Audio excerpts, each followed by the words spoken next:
এভাবে আবার আনলে কেন?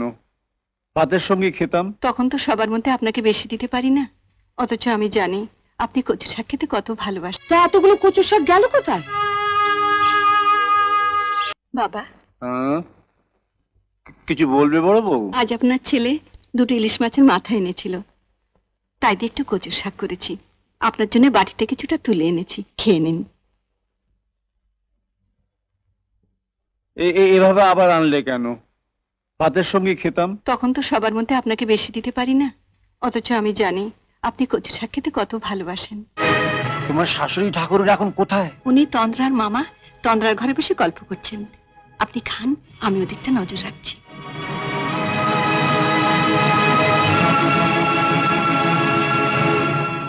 আপনি খান বাবা।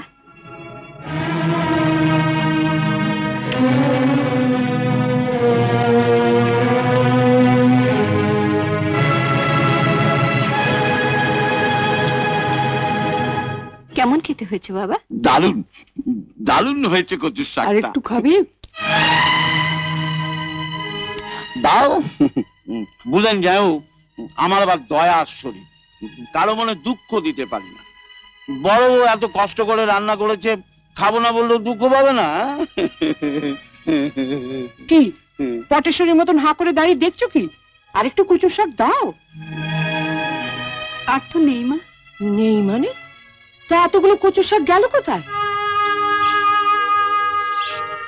কচু শাক হয়েছে শুনে লতু এক বাটি নিয়ে গেছে। কিন্তু তবু তো থাকার কথা। ঠিক আছে, তোমার তো খাওয়া হয়নি, তো তোমারটাই না হয় একে দিয়ে দাও। আমার ভাই যখন মুখ ফুটে চেয়েছে। আমার জন্য রাখিনি মা, রাখলে বলতে হতো না, দিয়ে দিতাম। ইস, আমি খেয়ে ফেললাম, নইলে তো আমারটাই দিয়ে দিতে পারতাম। ঠিক আছে, তো তোমার কর্তার জন্য তো নিশ্চয়ই তুলে রেখেছো, তো সেটাই না হয় দাও। ওর জন্য রেখেছিলাম, আপনি চাইলেন দিয়ে দিলাম। ও, একটুও নেই? মেজ ঠাকুরপুর জন্য এক বাটি তুলে রেখেছি, যদি বলেন।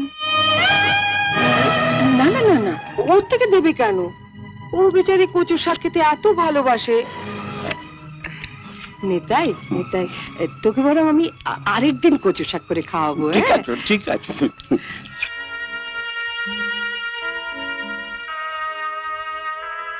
বাবা, আপনি খাচ্ছেন না, চুপচাপ বসে আছেন। না, খাচ্ছি খাচ্ছি।